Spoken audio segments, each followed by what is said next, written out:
You know what you're listening to? Is that a trick question? It's the I Still Love This Game podcast with your host, Matthew Damian. He's an idiot. Don't listen to this. He's an idiot. Hello everyone and welcome to episode 33 of the I Still Love This Game podcast. In today's show I'm going to be covering a lot of topics ranging from Golden State's injury concerns to Kyrie Irving's injury concerns to drama in San Antonio to the Portland and Oklahoma game to the Rockets, to Philly, to the NBA East in general, to why the Monstars choked against Michael Jordan and the Looney Tunes, etc., etc. So let's get right into it. And obviously I want to begin with Golden State and the news coming out yesterday that Steph Curry will be out at least till the second round. Now this sounds familiar. This is a familiar situation. Golden State has dealt with this before. And if any team is capable of covering up an offensive hole left by Steph Curry's absence, it is Golden State. Now, when I said they've dealt with this before, if you think back to the 2016 playoffs, I think it was Game 3 or Game 4. I think it was Game 4 actually, in the first half of Game 4. In the first round up against Houston Rockets, Steph Curry was injured and he didn't return until, I want to say it was Game 4 of the second round against Portland. So they know how to make those adjustments. They've got Livingston to come in, and now of course you've got Durant who can take the offensive load, as well as Thompson who's bottled up as it is. And if you do think back to the 2016 playoffs, when Curry was injured, Thompson was the leading player had the highest average in the playoffs until Curry returned. It was around 27.5 points per game. So he's definitely capable of leading. Now, we know that Curry's game complements Durant's and vice versa. Do we know if Thompson's game complements Durant's?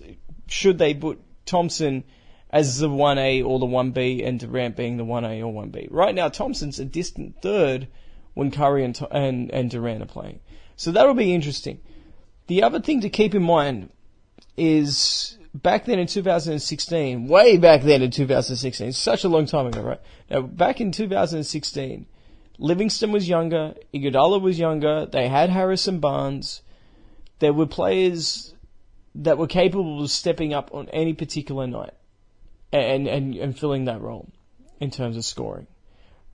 If you're going to tell me that it's just Thompson and Durant and the rest of the complementary players have gotten so much older, I mean, you put Draymond Green in there, or some nights he can get you 30, so the other nights he's going to get you 6. But he's not a consistent player. None of these guys are consistent players anymore. So that could be big problems for them, because if all of a sudden you've only got 2 genuine scorers and the other guys are really hit or miss, who knows what Golden State's going to be walking into? Because we don't even know what the playoff matchups are. We know what the top 8 probably is going to be, but there is just one game separating the 5th seed and the 8th seed. And of course the teams that we're talking about here are the Pelicans, the Spurs, the Timberwolves and the Jazz. Any 4 of those teams could easily wind up at the number 7 seed. Honestly as well, Oklahoma is closer to the 8th seed than what they are to the 3 seed. They're 2 games back now of Portland, and they're only 1.5 games ahead of the Jazz, who are sitting in the 8th spot. So we don't know who they're going to be lined up against. What if they face Oklahoma in the first round, or New Orleans, even with DeMarcus Cousins out, or Utah's surging, or the Spurs? Who knows what's going to go on with Kawhi Leonard, and we'll get to that in due time in this episode. But my point is, Golden State could be in a bit of trouble here.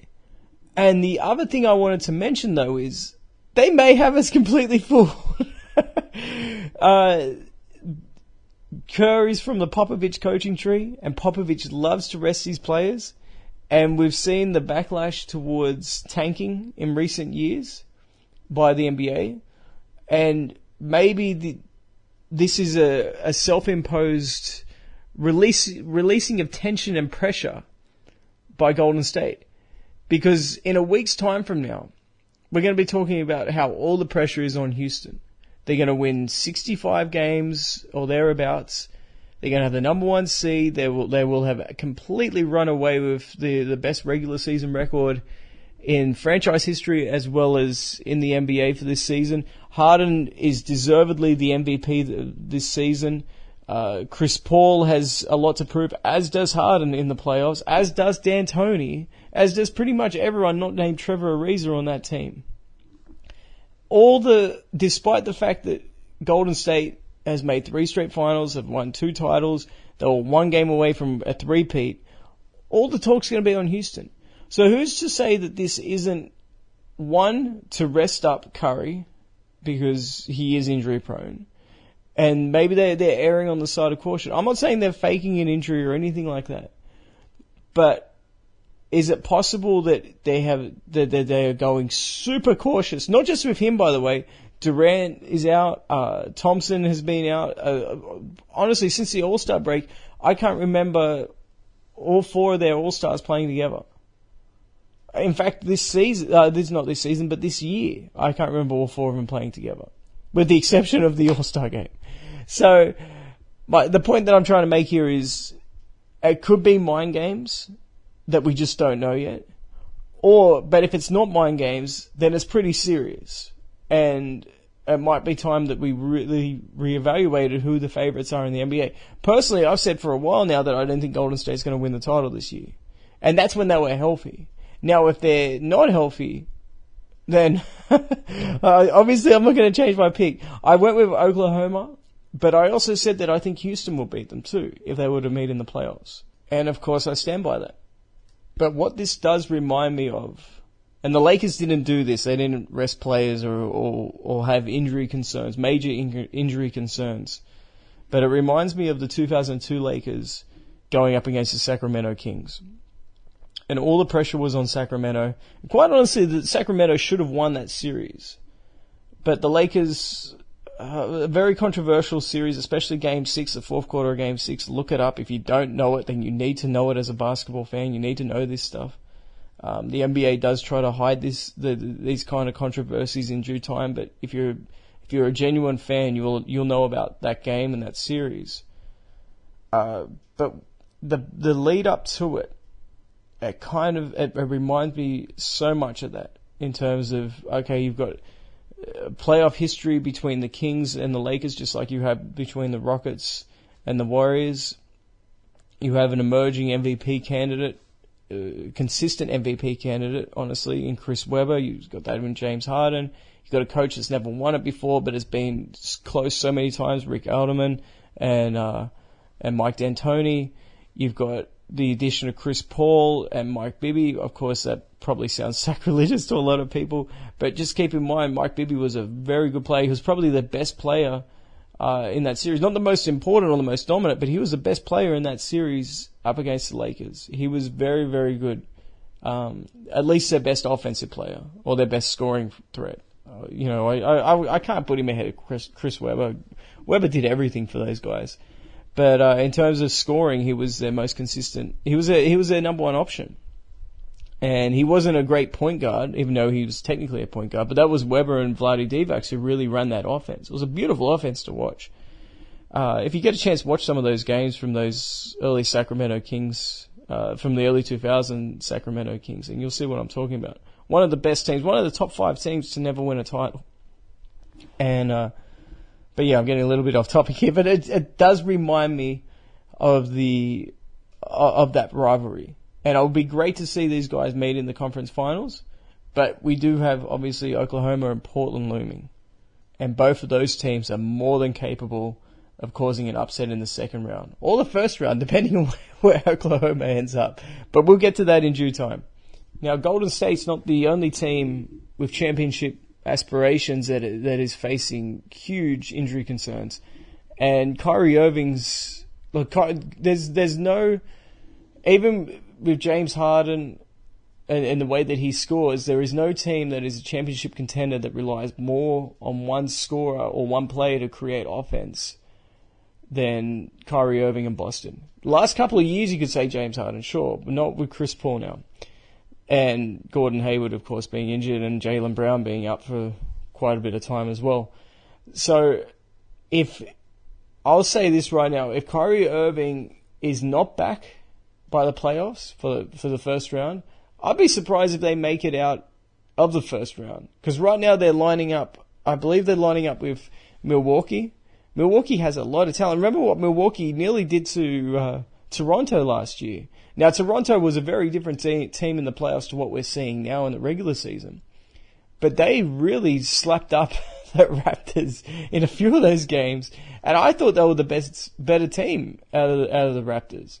And it was kind of validated by that, by the fact that the Raptors were completely steamrolled by the Cavs. So if they had to play and they've gotten better, of course, Milwaukee, than what they were last year because the addition of Bledsoe, and of course the emergence of Giannis.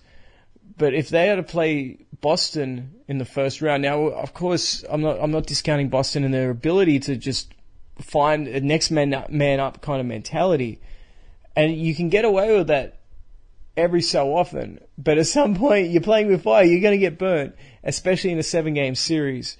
And I would be surprised if they would beat Milwaukee if Kyrie Irving's not available or is at 50%. I would. That's just. I know some people might think that's crazy, but because usually you don't see these kinds of competitive matchups, especially in the Eastern Conference in the first round, because it's just there's just no talent. Well, in previous years you haven't had the consistent talent from the number 1 seed down to the 8 seed. But Milwaukee is a talented team, and Boston, if they don't have Hayward, if they don't have Brown, if Kyrie Irving's at 50%, where is the offense going to come from? Tatum, Rozier, Horford, Morris, maybe Monroe. Oh, that's not good. If you're going up against a loaded Milwaukee team who hasn't put it together yet, but they do play very hard in the playoffs. Forget last year. How about the year against the Bulls when I think it was 2015? I'm going to say it was with Derrick Rose and those guys, and they had Michael Carter Williams as one of their better players. And they went to 6 in that series. And they played them very hard. That was when Derrick Rose, the same year that Derrick Rose hit that bank shot game winner against the Cavs. But some big injury concerns out there in Boston. And I'm very worried about them. Because, as I said, if Irving's not healthy, and of course Hayward, you cannot... If you're pinning your hopes on Gordon Hayward returning, then yeah, you got some issues. Next up, we're going to change the format a little bit here because this is actually a user question, and but it ties in with the injury theme. So we're going to talk about the San Antonio drama. And where does all this come from? We know all these years we've been hearing about what a tightly run ship the San Antonio Spurs with Popovich that have been the standard of the NBA, class organization, blah blah blah. What has happened? Kawhi Leonard. I don't know what has happened, but he seems all out of sorts with Popovich. And Kawhi Leonard's a class act himself. He's never done anything wrong. He's never been in trouble with anybody. Never called out teammates. Always played hard. Played hard on both sides of the ball. Deserved Finals MVP. It was a deserved MVP candidate last year, and there seems to be a lot of trouble brewing underneath the surface there. And, I'm going to bring up LaMarcus Aldridge, because LaMarcus Aldridge, before this season when he was a deserved All-Star, the 2 seasons before that, he was a shell of himself. People forget he was an MVP, a legitimate MVP candidate out in Portland, and Damian Lillard was the complimentary player towards him. And take a look at what happened with him and how miserable he's been. And the thing was, it wasn't that he wasn't putting forth the effort. They just weren't running plays for this guy. They were purposely going away from. I don't know why, but it was such a waste of talent. Because, as I said, up in Portland, he was. Remember the whole. Because his name's LaMarcus, they called him La MVP and all, very creative guys, top stuff. And to think that's the same town that Nike's from. Well, I guess that makes sense, right? But my point is, Popovich, here's maybe the dirty little secret about the Spurs. Maybe Popovich isn't this coaching genius that we think he is. And more that I think about it, the comparisons with Belichick are probably spot on. Because Belichick lets his ego get in the way of him far too many times as well. Just think back to the Super Bowl with Malcolm Butler. Easily their best defensive back, probably their best defender overall. Here's the reason they beat, or they came out of there with a victory against Seattle in the Super Bowl. Otherwise, they're losing that one. And the point that I'm trying to make here is Popovich has shown that he's got a hell of an ego. And we're meant to believe, here's the insulting part about all this, right?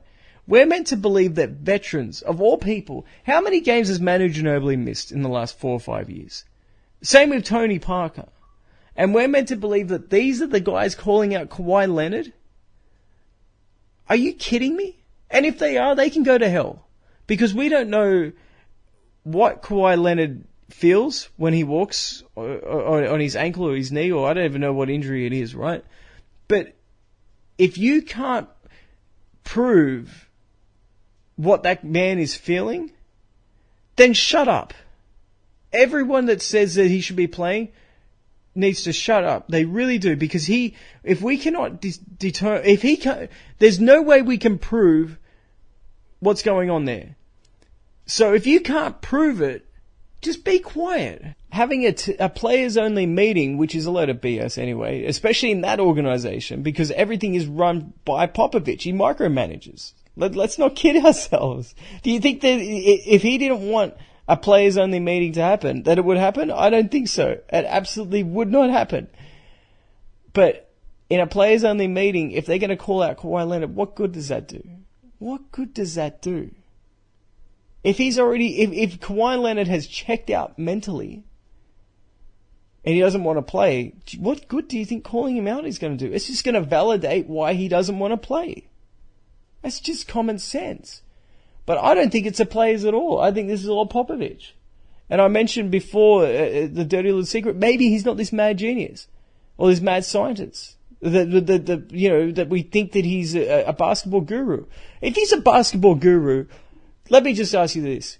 You're up by, 4, 5 points with 30 seconds to go. You know that a team's going to start shooting threes. You want to get stops. Why wouldn't you have a rebounder on the court so in case you get that stop, you can get the ball back? That's exactly what happened to the Spurs in Game 6 of the 2013 Finals. And it happened twice. And Chris Bosh, of all people, a guy that has been maligned for being soft, was able to get the 2 of the biggest offensive rebounds in back-to-back possessions. LeBron breaks a 3, Chris Bosh gets a board, kicks it out to LeBron, LeBron hits a 3. Next play down, LeBron bricks a 3, Chris Bosh gets a rebound, kicks it out to Ray Allen, who's one of the biggest shots in NBA history. That was with Tim Duncan sitting on the bench.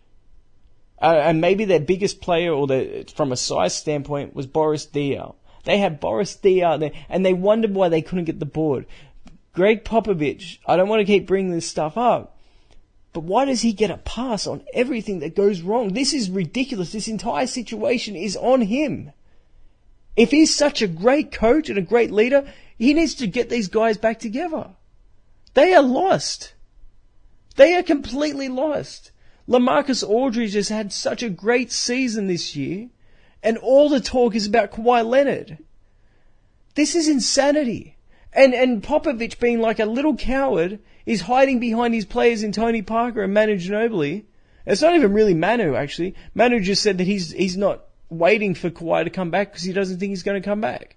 Now, that's not him saying that that there's no chance that Kawhi Leonard's coming back. He's just saying mentally he's not allowing himself to be hoping that Kawhi Leonard comes back to save the season. He's putting it on his shoulders. There's nothing wrong with him saying that. But it's more Tony Parker. So he's going to stand behind his, 38, 37, whatever year-old point guard who doesn't even start anymore.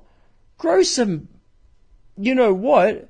And if you've got an issue with it, Popovich, do it. Don't hide behind it. You've got no problems getting up and saying that the United States is full of racist individuals and saying controversial statements there, but yet you won't call out your own player if you think that he's No, he should be playing when he's not. That's disgraceful. That is absolutely disgraceful. And I do not want to hear for 1 second how they are a class organisation when the head of that organisation is hiding behind their point guard who's calling out their star player who's injured. That's Kardashian-esque. That's LeBron-esque. That's not classy. That is so passive-aggressive, it's ridiculous, and it's gutless and it's spineless. And quite honestly, for all these coaching mistakes that he's made in his career, I am very surprised that he lacks the backbone to actually get up and say what he wants. He's going to hide behind his point guard.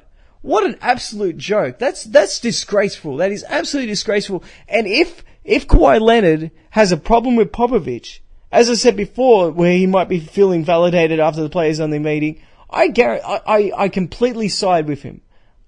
This is one of the most head-scratching situations that I've ever seen. And if this was, say, Tyronn Lue, people would be calling for his head. They'd say, he's got to go. He's got to get cut. And the funny thing in all of this is LeBron, and I don't want to throw LeBron under this because he's got nothing to do with it, but LeBron does the same kind of garbage, and yet they want to say that LeBron and Popovich could coexist. Oh my. If that happens, that would be entertaining. Not from a basketball standpoint, but from a drama standpoint. Just the same way watching a train wreck is entertaining. You just watch it, you watch it coming from a mile away. People think it will be a successful situation. Oh boy. Oh boy. No, it won't be. So, we're going to go from a complete disaster to one of the true success stories in the NBA this year, and that's the Rockets. So I touched on them a little bit before when I was talking about Golden State and how they've completely blown Golden State away in the race for the number 1 seed and home court advantage, obviously. And I'll get to them in a minute, but there's something that is on my mind that I'd like to talk about, and that's how flawed the playoffs are. And there's not much you can do about this situation, but prepare yourself that this might become pretty frustrating. So usually if there's a flaw in the playoffs, I'd be like, okay, they should fix it because of this, but there's nothing you really do. But if the standings hold up and Oklahoma stays as a number 4 seed, and obviously Houston is staying as a number 1 seed, potentially we're going to have the 1v2, or not the 1v2, but the 1v4 second round series between Oklahoma and Houston. Now on the other side of the bracket, and of course the Eastern Conference as well, but the other side of the West, if Golden State is injured, and they're falling apart at the seams, and they get bounced in the second round, or they're just playing at like 60% because they just don't have the players, we are really going to get the NBA Finals, not in the conference finals. We're going to get the NBA Finals in the second round. Now, this has happened before. I think to the Spurs Suns in 2007. That was the year, Robert Horry hip-checked Steve Nash, and then Boris Dio and Murray Stoudemire were suspended for that, for coming off the bench, because that's such an egregious act, right? Thanks, David Stern, for that. That was very nice of you. Now, you could obviously, what the NBA needs to look into, it doesn't help this situation out, but they need to look into reseeding. So if the number 1 seed gets bounced in the first round, because that's what happened that year, right? If the number 1, Dallas was knocked out. If the number 1 seed gets knocked out, then the number 2 seed should play the lowest seed, just like the number 1 seed. Why should the number 8 seed essentially get the luck of the draw and play the winner of the 4-5 when the number 2 seed has to play the 3 seed? That makes zero sense to me. That's silly. Conversely, if the number 6 seed beats the number 3 seed, why should the number 2 seed get the joys of that or the spoils of that, whereas the number 1 seed would have to play the 4 or 5 seed, which theoretically is the better team? So that's something they should really look into. And of course, that's not even changing conferences or anything like that. It's just basic reseed. I mean, the NFL does that, and it's a real basic and fair system. The number 1 seed or the top seed in the conference will play the lowest seed, and the second seed will play the other one. So, for example, if you're the number 1 seed and the 6 seed knocks off the 3 seed, they're playing the 3 seed. They're not playing the winner of the 3 versus 6. Because if the 3 seed wins, then they're going to play the winner of the 4-5. That's just common sense. It's just basic fairness. Honestly, the NBA reminds me more and more of a lazy government bureaucracy. Like, some of this stuff that should be fixed just isn't, and they spend all day meddling in, virtual signaling for SJW policies. Why? We don't care about that. We want to see the best basketball out there. Anyway, I got a little bit off topic. I want to talk about the Houston Rockets now. And I don't want to get ahead of myself here when I talk about the Rockets, but earlier on in the season, I said how impressed I was with Chris Paul, identifying what this team needs and filling those gaps in. And say, okay, we need leadership, we need defense, we need, me to, at times take over on offense and carry it when James Harden's struggling a little bit. Oh, sure, I can do all these things. And he's done it. He's been excellent. But it's not just him. It's all of them. They've all embraced this attitude of whatever it takes. They're a scary team. And if Golden State is healthy, I hope that happens. If Golden State's healthy, I'd love to see them square off against this team. But let's not allow Golden State to get off the hook here if they're not healthy, because Golden State, for the last, the first championship they won, every single team was injured at the point guard position. And they've lucked out so many times with injuries. Look at Kawhi Leonard's injury in the conference finals when the Spurs were up double digits in the fourth quarter or third quarter, whenever it was. Remember Zaza Pachulia, right? So they don't get an excuse. If the Warriors are injured, just eat it. Because the Rockets, if they win the title this year, they are very, very worthy NBA champions. And a part of me hopes they do. I'm trying to be as impartial as I possibly can. But a part of me really hopes they do. Because people think I'm this hater. They think that I enjoy seeing players like ripping on players such as LeBron or Harden or Curry or whoever, right? When they fail. No, I like to see them overcome. I'm going to be honest about it. I'm going to be skeptical about certain players who have bad histories, and that includes Harden, that includes Chris Paul, that includes D'Antoni, that includes the Toronto Raptors, it includes plenty of teams. But I want to see them reach their potential. If Chris Paul gets his championship, he skyrockets in the all-time greatest players list. He goes from about 45 to 50, that range, all the way up to potentially 30 to 35. Same with James Harden, by the way. D'Antoni goes from being, I guess, a cult hero type of a coach to one of the greatest coaches of all time in terms of revolutionizing the game. He really brought in this style of put as many points up as possible and we'll count them up and we'll see if we have more than the other team. And the rest of the NBA has embraced that. He really revolutionized basketball from a coaching standpoint. If he gets a ring on top of all that, one ring is the same amount as what Larry Brown has, by the way, then we've got to put him in the Hall of Fame and then we've got to recognize him as potentially a top 10 coach of all time. I want to see it happen. I really do. So if you want to call me a hater or whatever, just think about what I just said there. I want to see this team do well and I want to see them win a championship. And I've been very vocal about my criticisms of Chris Paul, James Harden, and Mike D'Antoni. So I want to see them do it. I would like to see them do it. And even if they are unsuccessful this year in winning the title, they have exceeded expectations. So I'm happy for them. I really am. But go get your jewelry. I want to come back to me when you got your ring, and then we'll really be able to have some fun as we re-rank our greatest players of all time list with the amended rankings. Now, moving on to a couple of other contenders in the West. Notice there's not a whole lot of contenders in the East. Surprise, surprise. Portland and Oklahoma. I'm not sure if you guys were able to catch that game, especially the way that the tournament's been going and all the great games on that. Love to talk about that on the podcast, by the way, but no, NBA only, damn it. We're going to stick with it.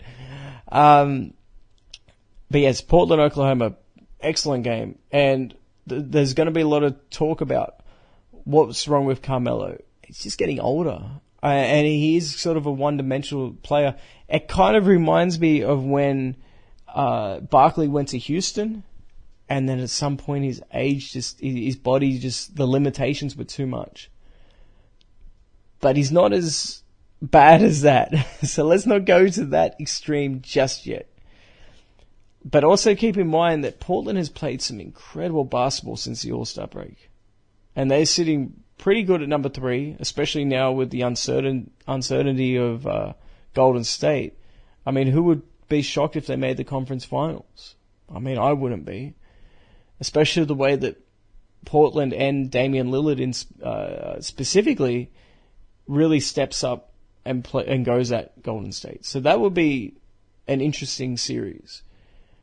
But the point I'm trying to make here is it's not like Oklahoma dropped a winnable game against a crappy team. Portland's a good team. And Portland was up by nearly 20 in the first half, and they brought it all the way back. Now, should Oklahoma have won? Yes. Yes, they should have. There was some situations, especially offensive rebounding situations, that they need to fix up. Now, is my confidence wavering a bit because I did pick Oklahoma to win the title? Keep in mind that was early on. That was before the season even started. So I'm not as confident as what I was when Roberson was when they made their run with Roberson. But what I do like about Oklahoma is they really don't get blown out a lot of the time. A lot of these games are very winnable games.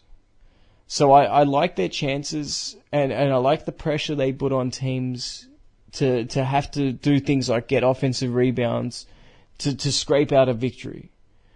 They force teams to play their best to beat them. Now, of course, Oklahoma's very inconsistent, and they're also losing to pretty bad teams as well. But guess what? They're not going to be playing bad teams in the playoffs. They're going to be playing good teams in the playoffs. And for whatever reason, they elevate their games, and they also drop their games to the bad teams. But as I just said, they won't have to worry about those bad teams. They're not playing them. They'll be worrying about the good teams, and they have a history of elevating their performances. So, for all the good things I said about Houston in the previous segment, what you could see is Houston not even making the conference finals because they could run right into Oklahoma, and Oklahoma has more than enough firepower to run with them and at least challenge them. That would be a great series, by the way. It'd be incredible. I mean, are you kidding me? You would have the two best backcourts, at least now with Curry injured, in the NBA going at each other. Chris Paul and James Harden versus Paul George and Russell Westbrook. Are you kidding? That would be great basketball. And we're going to finish up the show by answering one more user question. And times have changed because this question was sent about a week ago, a little bit longer. And it was asking whether I thought Philly could cause an upset in the first round. Look, I could go a little bit further than this because Philly is now 4th. And they will be going up against Indiana in the first round if it holds. And if it holds, I wouldn't consider that an upset in the slightest if they beat Indiana. Quite honestly, Philly has to be the favorite in that series. But I could go a step further. The next round, they would be playing against Toronto. And could I see Philly upsetting Toronto? No. No, let me take it back. I could see that happen. But I wouldn't pick it happening. I would be surprised if it happens, but it wouldn't be a situation like Dallas losing to Golden State, like jaw dropped. Like, what is going on here? Or Virginia losing to that Golden Retriever team in the tournament. What are they? University of Maryland, Baltimore, or whatever it is. The jaw dropping situation. My jaw wouldn't drop like that. Now, do I think that'd be good for basketball if that happened? Of course, Philly's a hotbed. It's been a dormant hotbed for so long because, think back to how lively that city was and that region was when Allen Iverson was playing great. Now you got Embiid, you got Simmons, you got plenty of young talent. There's plenty of players to be excited about on that team. And if they were to make the conference finals, that would be incredible, especially if they were to go up against Boston or Cleveland. Boston, because you got that rivalry between Boston and Philly, and then, which would be great to see that revive. Everyone talks about Boston, LA. Boston, Philly was just as intense of a rivalry in the early 80s, and of course in the 60s with Wilt versus Russell. It'd be great to see that get relived. And also the young talent on display. Forget Kyrie Irving for a second. Think about Jaylen Brown and Tatum versus Embiid and Simmons. That'd be fun to watch. Or you've got, the Warhorses in Cleveland going up against Philly, the players that don't really know any better. And would it surprise me if they were to knock off Cleveland or Boston if they got to the conference finals? No, it wouldn't surprise me any more than it would if they would have beat Toronto. So we could see them make the NBA finals. It is that kind of, it's been that kind of a year, especially in the East. It is pretty wide open. They're not very good teams, but it is still wide open. It's all relative, right? They probably wouldn't even make the playoffs in the West, but they have a chance to make the NBA finals. Tell me again why conferences are a good thing. Anyway, thanks so much, guys, for listening to the podcast. You can check us out on Spotify, iTunes, Stitcher Radio, iHeartRadio now. We got accepted on iHeartRadio, Google Play, and of course, IStillLoveThisGame.com. So you have a myriad of options to share it, to listen to it. Just enjoy it. Continue to send through the questions, and I'll try to answer them. Thank you so much, and I'll catch you guys next time.